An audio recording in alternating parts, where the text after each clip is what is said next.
दोस्तों, आज जो मैं खबर दिखाऊंगा उसके बाद आप यह जरूर कहेंगे कि नीतीश कुमार बड़े दरिया दिल है। दरिया दिल इस लिहाज से कि जहां एक तरफ बिहार चुनाव में उन्होंने बीजेपी के लिए अपने दरवाजे खोले। जी हां, पूरी जिम्मेदारी के साथ बता रहा हूं, सुनिएगा। जहां बीजेपी के लिए अपने दरवाजे खोले तो वहीं एक झटका भी दे दिया बीजेपी को, और यह झटका उपराष्ट्रपति चुनाव के मद्देनजर है। दरअसल नीतीश कुमार अचानक से पहुंचते हैं दिल्ली। दिल्ली पहुंचने के बाद सरगर्मियां तेज हो जाती हैं। बिहार चुनाव करीब चल रहे हैं, इसको लेकर सबकी नजर नीतीश कुमार पर टिकी हुई थी। नीतीश कुमार क्या मुलाकात करने आ रहे हैं, क्योंकि एक दिन पहले, मतलब एक दिन भी नहीं, 4 घंटे पहले धर्मेंद्र प्रधान पहुंचे थे पटना, जहां उनका जोरदार विरोध भी हुआ था और फिर अंदर जाके मुलाकात हुई थी। मुलाकात की तस्वीर भी दिखाई थी और फिर वहां जाकर उन्होंने मुलाकात कर ली, तमाम चीजें। उसके बाद खबर आ गई सीट शेयरिंग को लेकर, बहुत सारी चीजें मैं आपको दिखाऊंगा। लेकिन यहां एक और खेल हुआ। खेल यह हुआ कि एक और बयान आ गया उसी वक्त जब नीतीश कुमार दिल्ली में थे, और यह बयान किसी और का नहीं, बी सुदर्शन रेड्डी का था। बी सुदर्शन रेड्डी ने सेंधमारी लगा दिया, यानी ये यूं कहा जाए इंडिया गठबंधन, वो खुद तो नहीं लगा रहे सेंधमारी, लेकिन खबर यह है कि बी सुदर्शन रेड्डी के समर्थन में एनडीए के वो प्रमुख दल आ गए जिनके बलबूते सीपी राधाकृष्णन को उपराष्ट्रपति बनाने का सपना मोदी और शाह देख रहे थे, और सीपी राधाकृष्णन के उपराष्ट्रपति बनने की रास्ते पर अपने आप को प्रधानमंत्री के तौर पर अमित शाह देख रहे थे। लेकिन यहां एक करारा झटका मिल गया है। नमस्कार, मैं हूं प्रज्वल गौतम और आप देख रहे हैं टाइम्स एक्सप्रेस। नीतीश कुमार के दौरे से संबंधित कई सारी खबरें आपको देखने को मिलेंगी, और यह भी बात हकीकत है कि नीतीश कुमार से जुड़ी हुई खबरों में बहुत सारी चीजें ऐसी दिखाई या बताई जा रही होंगी जिसका आपसे सरोकार नहीं हुआ। आप बिहार से ज्यादा ये जानना चाहते होंगे उपराष्ट्रपति। देखिए क्या है कि बीजेपी और नीतीश कुमार यानी जेडीयू का गठबंधन नहीं हर कोई जानता है। एन मौके पर कब क्या करेंगे नीतीश कुमार अभी क्लियर नहीं है, लेकिन 9 सितंबर को उपराष्ट्रपति पद का चुनाव है। यह नीतीश कुमार भी जानते हैं और हर कोई जानता है। यह उपराष्ट्रपति पद का चुनाव मोदी से ज्यादा अमित शाह के लिए साख का सवाल है। यहीं से तय होगा कि क्या वो प्रधानमंत्री पद पर बन पाएंगे, जा पाएंगे, क्या यहीं से तय हो पाएगी कि क्या वाकई वो कैबिनेट मंत्री भी रह पाएंगे। ये तमाम चीजें चल रही हैं, क्योंकि लगातार बैठकों का दौर आरएसएस में भी चल रहा है, और जेपी नड्डा को जिम्मेदारी दी है कि तुम बीजेपी के मोदी शाह गुट वाले नेताओं से, विधायकों से और सांसदों से मुलाकात करिए। ये गुटबाजी तेज हो रही है, वो भी खबर मैं आपको दिखाऊंगा। लेकिन फिलहाल अभी क्या हुआ है, नीतीश कुमार दौड़े दौड़े दिल्ली पहुंचे, वहां जाकर मुलाकात। एक अच्छी खबर आई, पहले अच्छी खबर बीजेपी वालों के लिए दिखाते हैं, फिर दिखाते हैं। बिहार में एनडीए की seat sharing final, JDU 102, BJP 101 और लोक जनशक्ति पार्टी रामविलास 20 सीटों पर चुनाव लड़ेगी।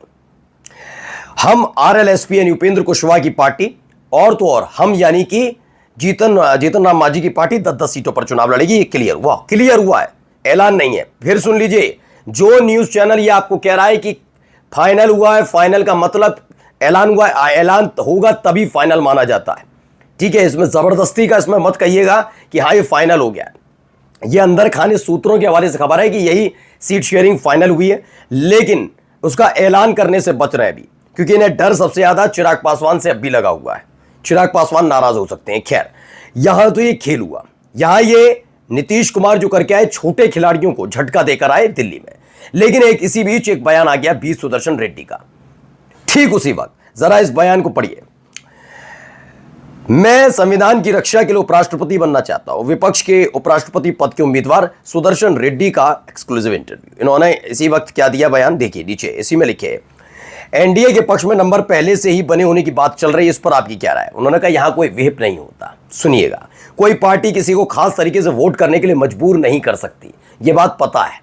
मैंने पहले भी आपको बताया था कि उपराष्ट्रपति पद का चुनाव व्हिप जारी नहीं होता। व्हिप का मतलब मैं आपको समझा दूं, व्हिप का मतलब होता है कि जब कोई विधेयक, खास विधेयक आता है या फ्लोर टेस्ट हो रहा होता है, तब पार्टियां व्हिप जारी करती हैं अपने विधायकों के लिए, राज्य में, मतलब किसी सूबे में अगर विधानसभा में आ रहा है तो, और अगर संसद में आ रहा है, केंद्र में आ रहा है, तो वहां पर संसद के अंदर अपने सांसदों को जारी किया जाता है। एक वेब का मतलब होता है सबको मौजूद भी रहना होगा, और वेब का मतलब यह भी होता है कि आपकी अपनी पार्टी का जो स्टैंड होगा, अगर उस विधेयक के खिलाफ वाला स्टैंड है तो खिलाफ बोलना है, और उस विधेयक के साथ वाला है तो उस पार्टी के सभी सांसदों को, विधायकों को उसी पर देना होगा वोट। इसे वेब कहते हैं, ठीक है।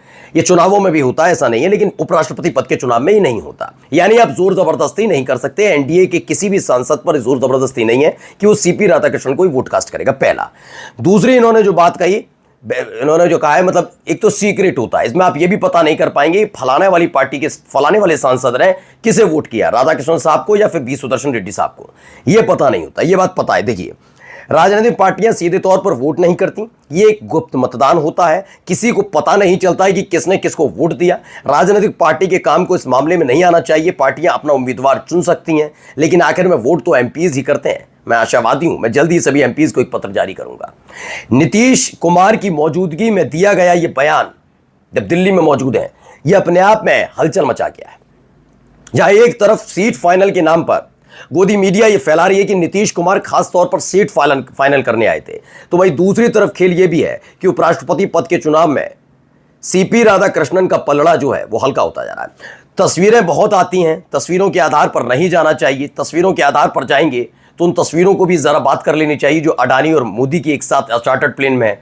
फिर हम जब कहते हैं तो क्यों उस पर बौखला जाते हैं सब लोग, यानी फिर वो भी रिलेशन है। इसीलिए कह रहा हूं मैं, सिर्फ तस्वीरें नहीं होती। चूंकि सीपी राधाकृष्णन एनडीए के उम्मीदवार हैं, तो तमाम एनडीए, चाहे चंद्रबाबू नायडू हो, चाहे उनके बेटे नारा लोकेश हो, चाहे अभी नीतीश कुमार के साथ आ जाए, किसी के साथ आ जाए, वो तो तस्वीरें आएंगी। लेकिन वोट किसे कास्ट किया, ये सबसे ज्यादा महत्वपूर्ण हो जाता है। क्योंकि इस चुनाव में कभी भी देखा गया, जो एक गठबंधन के लोग होते हैं वो अपने पत्ते कभी नहीं खोलते, कभी भी नहीं खोले। ऐसे राज्यसभा चुनाव में भी हुआ है। राज्यसभा चुनाव में चूंकि पता चल जाता है, व्हिप भी जारी होती है, सीक्रेट वोटिंग नहीं होती, पता चल जाता है, इसीलिए नाम खुल जाते हैं बाद में विधायक। शुरुआत में विधायक नहीं करते, विधायक या सांसद शुरुआत में नहीं मोर्चा खोलते हैं। जो विधायक वोट कास्ट करते हैं ना, विधायक, वो विधायक शुरुआत में वोट कास्ट करते समय नहीं खोलते। ये सारा मसला आपने जहां जहां भी देखा होगा, वो सारा का सारा विधानसभा के अंदर देखा होगा, जहां पार्टी भी उनका कुछ नहीं बिगाड़ सकती, मतलब रोक नहीं सकती। तो ये स्थिति होती है। बाहर तो बहुत कुछ होता है ना, विवाद हो सकता है, बवाल हो सकता है तमाम, लेकिन विधानसभा के अंदर घुसने के बाद ही क्यों खुलता है? क्योंकि उनको पता चल जाता है कि यहां अब क्षेत्राधिकार सबका बराबर है, चाहे वो कोई मंत्री हो, चाहे वो कोई संतरी, कोई नहीं, विधायक कोई नहीं रोक सकता। इसलिए वहां जाकर यहां पर भी है। अब देखिए, हिंदुस्तान, उपराष्ट्रपति चुनाव से पहले बिगड़ जाएगा एनडीए का गणित। मैं नहीं कह रहा हूं, उपराष्ट्रपति चुनाव से पहले बिगड़ जाएगा एनडीए का गणित। विपक्ष के वीपी कैंडिडेट कर रहे बड़ा दावा। उन्होंने कहा जो 427 वाला आंकड़ा है वो गुपचुप तरीके से मान लीजिए, अंदर खाने तरीके से मान लीजिए, सारा का सारा उनके पास पहुंच चुका है। विपक्ष को उपराष्ट्रपति पद के उम्मीदवार सुदर्शन रेड्डी ने दावा किया कि उन्हें इंडिया गठबंधन के बाहर से भी मदद मिल रही है। इस दौरान उन्होंने सांसदों को पार्टी के विचारों से ऊपर उठने की भी सलाह दी है। उन्होंने कहा ये मत सोचिए इंडिया गठबंधन से, मुझे एनडीए के भी कई ऐसे सांसद हैं।